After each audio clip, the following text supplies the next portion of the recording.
तो हमारे प्यारे इंडिया में करप्शन और रिश्वत लेना तो एक नॉर्मल सी चीज़ है। तो इनसे मिलिए, यह है यूपी के कानपुर शहर के डीएसपी श्रीकांत शुक्ला, जिन्होंने रिश्वत ले लेके 10-20 लाख नहीं बल्कि पूरे 300 करोड़ के एसेट इकट्ठा कर लिए थे। और इस डीएसपी के पास इतना पैसा इकट्ठा हो गया था रिश्वत का, जिसके लिए इसको 30 से भी ज़्यादा कंपनी रजिस्टर्ड करनी पड़ी थी अपनी ब्लैक मनी को वाइट करने के लिए। जब एसआईटी की टीम ने इस डीएसपी के ऊपर इन्वेस्टिगेशन स्टार्ट की थी तो इसकी 100 करोड़ की इलीगल प्रॉपर्टी अनकवर्ड हुई थी।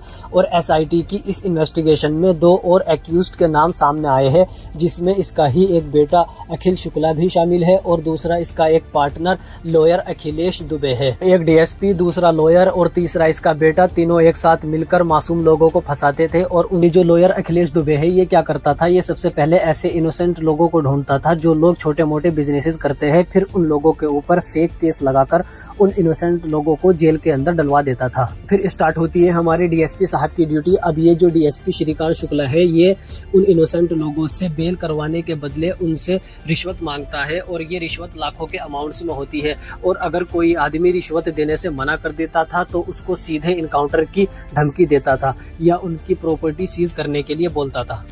तो इस बात से अंदाजा लग सकता है कि हमारे इंडिया में करप्शन इस लेवल पे बढ़ गया है कि एक डीएसपी आम आदमी को फेक केस में फंसाकर उससे रिश्वत मांगता है और उसको सीधे इनकाउंटर की धमकी भी देता है। और हैरानी की बात पता क्या है, बीजेपी के अनभक्तों के पास ऐसी न्यूज नहीं पहुंचेगी। उनके पास तो व्हाट्सएप यूनिवर्सिटी पर एक मैसेज पहुंच जाता है कि इंडिया $4 ट्रिलियन की इकोनॉमी बनकर विश्व गुरु बन गया है। तो ऐसी $4 ट्रिलियन की इकोनॉमी का क्या फायदा, जहां एक ऑर्डिनरी आदमी को उसके ही गार्डियन से उसको खतरा हो।